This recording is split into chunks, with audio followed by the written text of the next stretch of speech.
Apresiasi seni sastra. Hakikat apresiasi sastra. Kata apresiasi berasal dari bahasa Inggris appreciation, yang berarti penghargaan, penilaian, atau pengertian.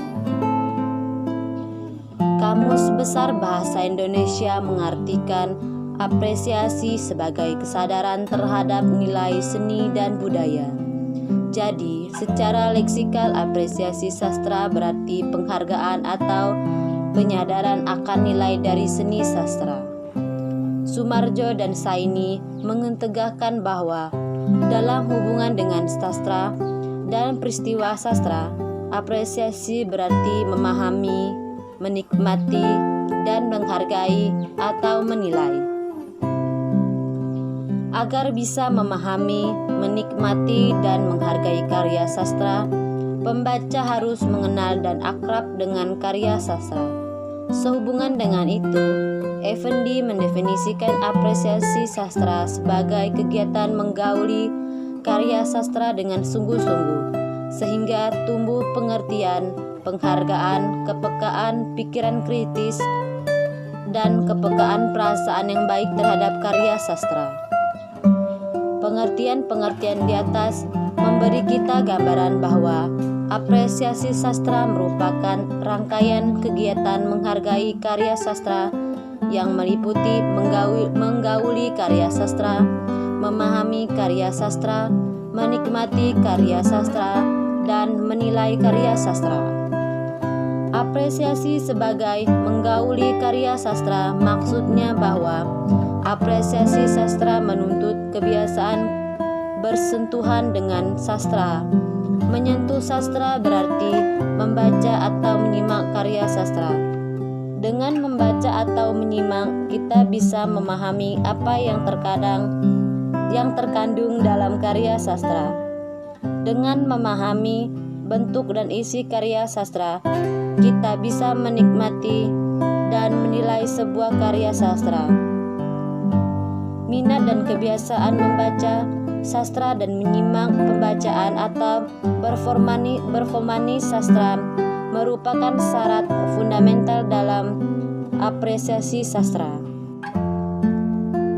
Apresiasi sastra disebut kegiatan memahami karena dalam apresiasi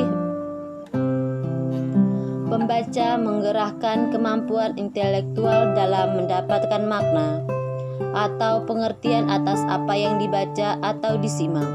Menurut para dopo, memahami karya sastra dilakukan dengan menginterpretasi, menganalisis, dan mengevaluasi karya sastra. Aktivitas intelektual itu diperlukan dalam upaya memahami unsur-unsur sastra yang bersifat intrinsik atau fakta cerita, sarana cerita, dan tema, maupun bersifat ekstrinsik atau pembaca, lingkungan, dan pengarang. Apresiasi sastra disebut kegiatan menikmati karena dalam apresiasi pembaca melibatkan emosi dan dalam merespon unsur-unsur estetika karya sastra. Squaret dan Taba dalam Aminuddin, realitas atau peristiwa yang disajikan pengarang menimbulkan gejolak perasaan tertentu pada pembaca. Semakin pembaca terlibat dalam dunia hayal yang disajikan pengarang, semakin kompleks emosi yang bermunculan. Seperti yang dikemukakan Rusiana, apresiasi menimbulkan adalah kegairahan dan kenikmatan pada sastra. Keterlibatan emosi itu membawa pembaca untuk bersikap dan berefleksi terhadap karya sastra, yaitu menarik makna atau pesan tertentu dari karya sastra bagi dirinya. Apresiasi disebut kegiatan menilai karena melibatkan penilaian pembaca terhadap karya sastra. Berhadapan dengan karya sastra, pembaca sudah memiliki sikap, pandangan, pengetahuan, bahkan kerangka teori tertentu. Dengan bekal itu, pembaca dapat menganalisis atau mengkritis karya sastra baik dari segi bentuknya, isinya maupun nilai-nilai atau pesan yang disampaikan melalui karya sastra itu. Berdasarkan paparan di atas dapat dirumuskan sebuah definisi operasional bahwa apresiasi sastra adalah kegiatan menggauli, memahami, menikmati, dan menilai karya sastra sedemikian rupa sehingga tumbuh pengertian, penghargaan, kepekaan, pikiran kritis, dan kepekaan perasaan yang baik terhadap karya sastra. Bentuk-bentuk apresiasi sastra. Pemahaman dan penghargaan terhadap karya timbul dari aktivitas mengakrabi karya sastra. Aminuddin mengetegahkan dua bentuk kegiatan mengakrabi karya sastra, yaitu kegiatan langsung dan tidak langsung. Apresiasi sastra secara langsung mewujud dalam kegiatan membaca atau menikmati cipta karya sastra berupa teks maupun performansi. Sederhananya, apresiasi langsung ini berbentuk tindakan membaca atau menyimak, memahami, menikmati, dan mengevaluasi puisi, cerpen, novel, drama dalam bentuk teks maupun penampilan. Apresiasi sastra tidak langsung dapat berbentuk mempelajari teori sastra, membaca artikel yang berhubungan dengan kesastraan maupun membaca buku atau esai yang memuat pembahasan atau penilaian terhadap sastra. Kegiatan tersebut sangat berguna untuk memperluas wawasan dan meningkatkan kemampuan untuk mengapresiasi sebuah karya sastra. Tingkatan apresiasi sastra. Apresiasi sastra adalah proses mengakrabi karya untuk memperoleh kesenangan dan manfaat bagi sebuah karya sastra. Untuk memperoleh kesenangan dan manfaat sebuah karya sastra, apresiator dapat melalui tiga tingkatan apresiasi sastra, yaitu tahap simpati, empati, dan refleksi diri. Yang pertama, tingkatan simpati. Tingkatan simpati adalah tingkatan apresiasi di mana seseorang merasa tertarik terhadap karya sastra dan berkeinginan untuk membaca atau menyimak karya sastra tersebut. Disik dalam Waluyo menyebutnya tingkatan menggemari, yaitu tingkatan apresiasi di mana keterlibatan batin pembaca belum kuat. Yang kedua yaitu tingkatan empati. Tingkatan empati adalah tingkat apresiasi di mana pembaca mulai bisa ikut merasakan dan terlibat dalam isi dalam karya. Disik dalam Waluyo menyebutnya tingkat menikmati, yaitu tingkatan apresiasi di mana keterlibatan batin pembaca terhadap suatu karya sastra sudah semakin mendalam. Pada tingkatan empati, pembaca akan ikut senang, sedih, terharu, bahagia, dan sebagainya.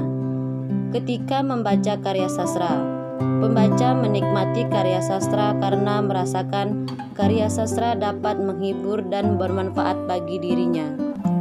Dengan kata lain, empati merupakan tingkatan apresiasi yang didominasi oleh pergulatan emosi.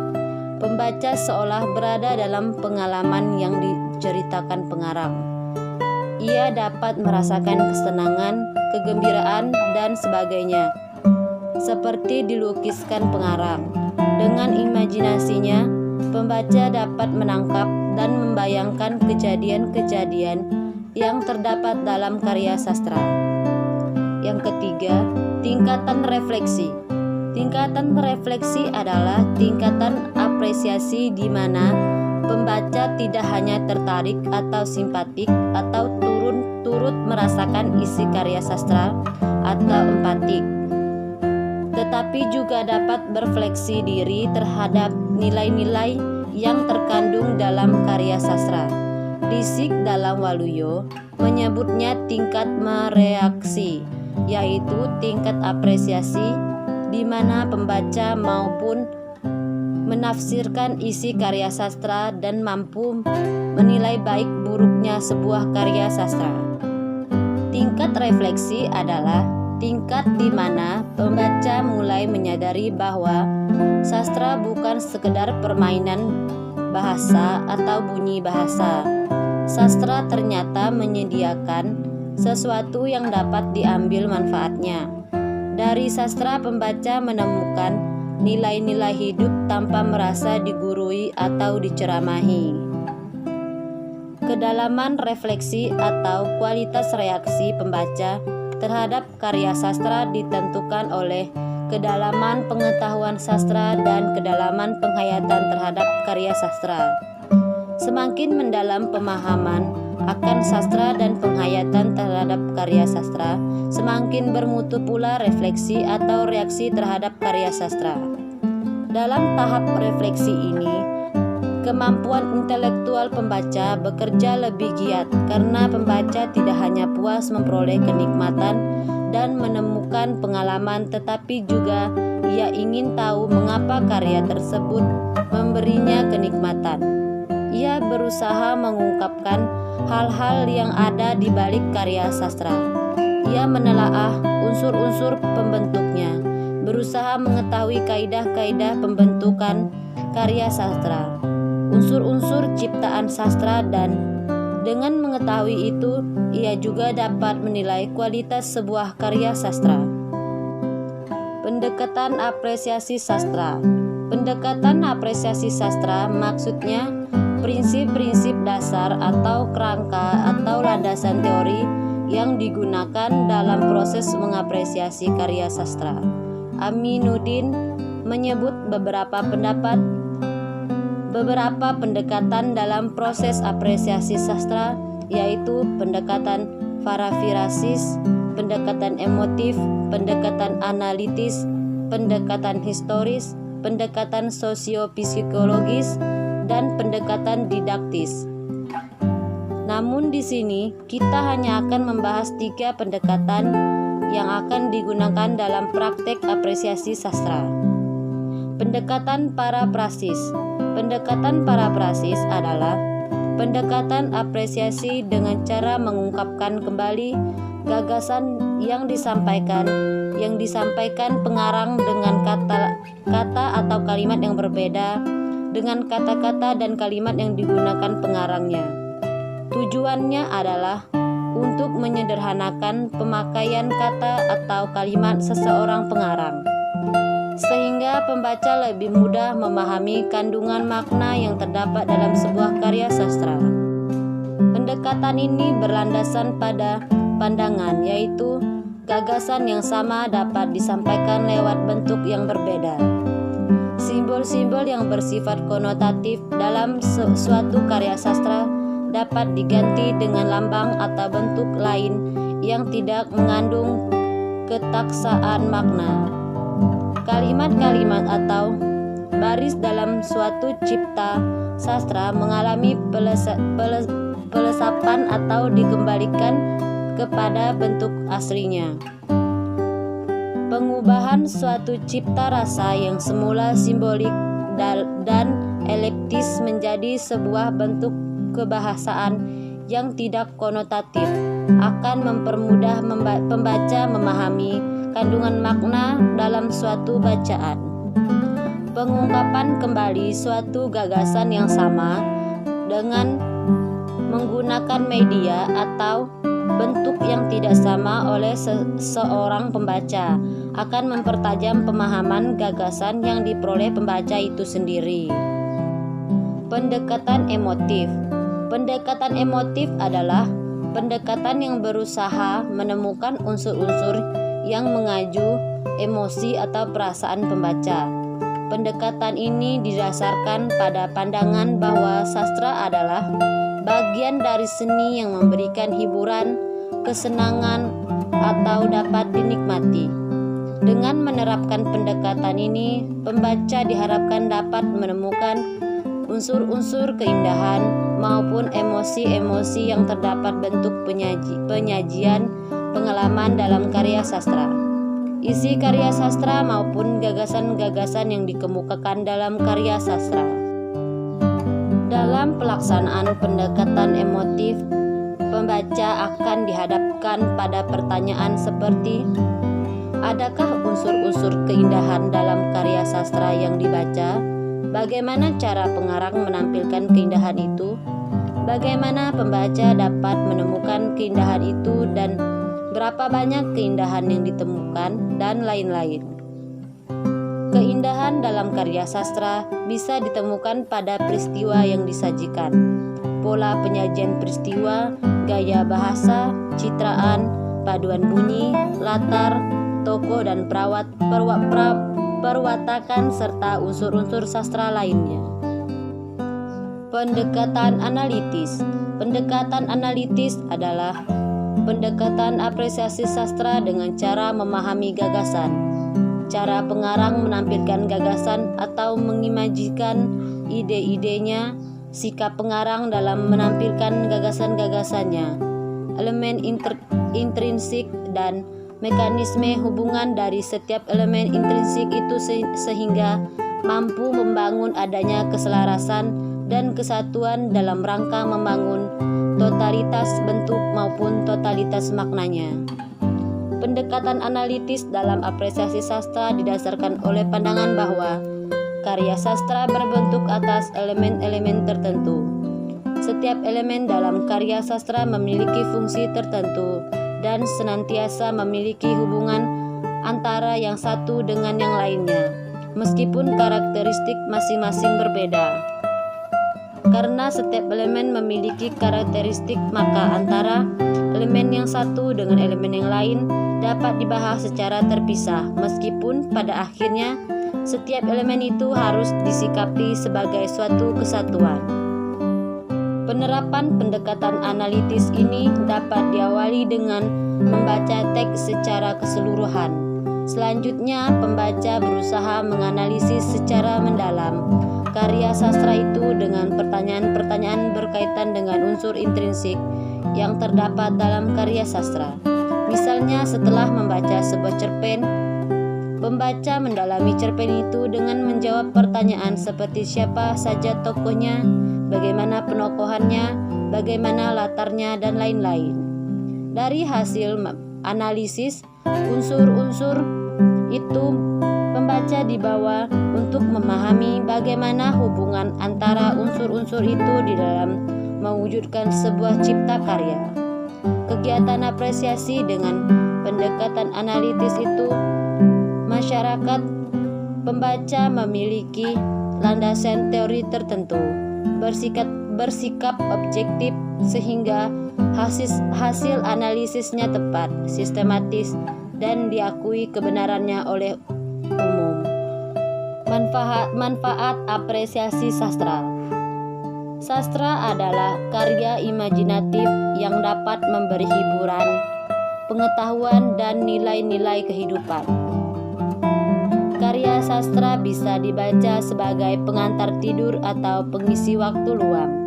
Sastra juga menyediakan kata-kata yang indah, nasihat atau ungkapan bijaksana yang dapat dibagikan di media sosial atau disampaikan kepada orang lain. Pembaca sastra memperkaya kosakata dan menambahkan pengetahuan tentang sesuatu. Hasil bacaan sastra dapat menambah bahan pengajaran seorang guru di sekolah. Para ibu rumah tangga memanfaatkan sastra untuk bahan cerita anak-anak mereka. Seseorang penceramah dapat menggunakan sastra sebagai seringan ceramahannya. Singkat kata, mengakrabi sastra banyak manfaatnya untuk manusia. Seperti dikutip Wardani, menemukan 6 manfaat apresiasi sastra, yaitu melihat keempat keterampilan berbahasa, menambahkan pengetahuan tentang pengalaman hidup manusia seperti adat istiadat, agama, kebudayaan, dan sebagainya. Membantu mengembangkan pribadi, membantu membentuk watak, memberi kenyamanan, meluaskan dimensi kehidupan dalam pengalaman baru. Sementara itu, Huk mengetegaskan bahwa apresiasi sastra setidaknya memiliki 2 manfaat utama, yaitu manfaat personal dan manfaat edukasi. Apresiasi sastra memberi manfaat personal bagi bagi pembacanya seperti memberi kesenangan, mengembangkan imajinasi, memberi pengalaman yang dapat terhayati, mengembangkan pandangan ke arah personal kemanusiaan, menyajikan pengalaman yang bersifat emosional. Apresiasi sastra juga memiliki manfaat edukatif seperti membantu perkembangan bahasa, meningkatkan kelancaran, kemahiran membaca, meningkatkan keterampilan menulis, mengembangkan kepekaan terhadap sastra. Aminuddin dalam bukunya Pengantar Apresiasi Sastra mengetegakkan bahwa kegiatan apresiasi sastra memiliki setidaknya 5 manfaat bagi pembaca, yaitu yang pertama dapat dijadikan pengisi waktu luang, yang kedua pemberian atau memperoleh hiburan, yang ketiga untuk mendapatkan informasi, yang keempat media pengembang dan pemerkaya pandangan hidup dan memberikan pengetahuan nilai sosio-kultural dari zaman atau masa karya sastra itu dilahirkan. Dapat disimpulkan, apresiasi sastra bermanfaat untuk memberi hiburan, memperkaya wawasan dan pengetahuan pembaca, serta membentuk kepribadian atau kepekaan perasaan dan kehalusan budi pembaca. Pengertian berkaitan dengan pemahaman tentang teori-teori dasar sastra seperti pengertian puisi, unsur-unsur intrinsik prosa, dan lain-lain. Penghargaan berkaitan dengan sikap pandang positif terhadap sastra, bahwa sastra memiliki nilai-nilai positif yang bermanfaat bagi penjernihan batin, peningkatan harkat kehidupan individual sosial. Kepekaan pikiran kritis berkaitan dengan kemampuan memahami dan mengungkapkan sintesis tentang makna atau nilai-nilai yang dikandung suatu karya sastra setelah mengadakan analisis yang teliti, seksama, dan menyeluruh.